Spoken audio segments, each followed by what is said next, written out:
హైదరాబాద్లో 35,000 రూపాయల లంచం తీసుకుంటూ జీహెచ్ఎంసీ ఎగ్జామినర్ను ఏసీబీ అరెస్ట్. సికింద్రాబాద్ జోనల్ కార్యాలయంలో పనిచేస్తున్న జీహెచ్ఎంసీ అకౌంట్స్ సెక్షన్ ఎగ్జామినర్ను లంచం తీసుకుంటూ ఏసీబీ అధికారులు రెడ్ హ్యాండెడ్గా పట్టుకున్నారు.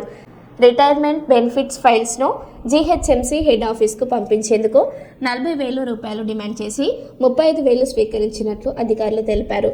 లంచం మొత్తాన్ని స్వాధీనం చేసుకుని నిందితుడిని అరెస్ట్ చేశారు. కేసు దర్యాప్తులో ఉంది.